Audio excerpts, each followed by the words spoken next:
Assalamu alaikum everyone, I hope you guys are doing amazing. It has been so long since I uploaded another practical tips episode. So this series is basically a series where I share small reminders, advice, just something small that I hope inshallah can benefit people. And for this week, I want to tell you a piece of advice that I need to hear as well, and it's very relevant, I think.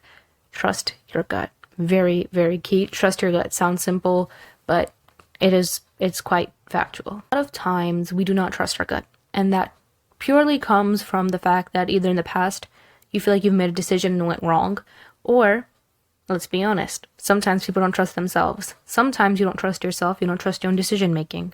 That is something that needs to be dealt with. No one in life, human being form, no one in life knows you better than you, right? After Allah subhanahu wa ta'ala, you know you, and you know the decisions that you are making in your life that are going to be good for your future, that are going to help you push forward and become the best you. And you want to make those decisions wisely. You want to make sure those decisions are not emotional, they're not, infatuated, they're not all crazy upside down, but you want to make sure that those decisions are rational, and you want to make sure that you are trusting them. A lot of times in life you will have to make decisions that seem kind of gray, that seem kind of confusing, and kind of might be a little bit just confusing. But I want to remind you that indecisiveness is one of those things that will literally destroy you.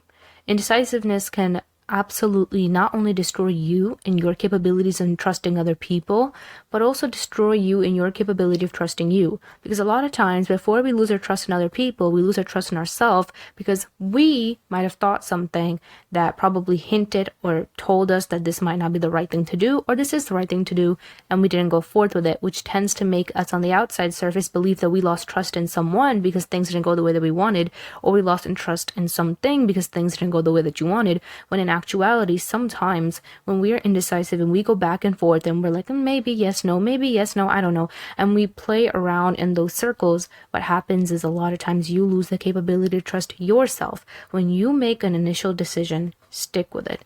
Now, of course, assuming that this decision is a smart one, it's a rational one, it's a well thought through one, it is one that has been, researched and looked through by the Quran and Sunnah. You went through the Quran and Sunnah, you went through those things to make the most wisest decision. The best way to make a wise decision, like I always say, go through the Quran, go through the Sunnah, do your research Islamically on whether this decision is right.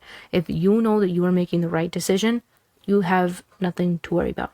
Because after that, Allah subhanahu wa ta'ala will take care of it. Now, if you make a decision just haywire, upside down, not consulting what Islam says about it, 99.9% of the time, you might end up regretting it. You might not. It goes both ways. But when you make your decisions with Islam in mind, with the Sunnah in mind, with the Quran in mind, a lot of times you do not end up regretting them because you know that you did your part. Now the rest is in Allah subhanahu wa ta'ala's hands. And that is a very big part of making rational decisions, making sure that you are consulting what Islam says about this specific matter, because then you know that you are walking on the straight path, making a decision that is better for you and not just based off of your emotions or just mere passing thoughts. With that being said, I hope you guys benefited a little bit from this reminder. Super short. I have a wide range of either 45-minute episodes or 3 minutes. We go crazy. It's fine. Thank you so much for listening. I hope you guys have a great rest of your day. Take care of yourself. Assalamu alaikum.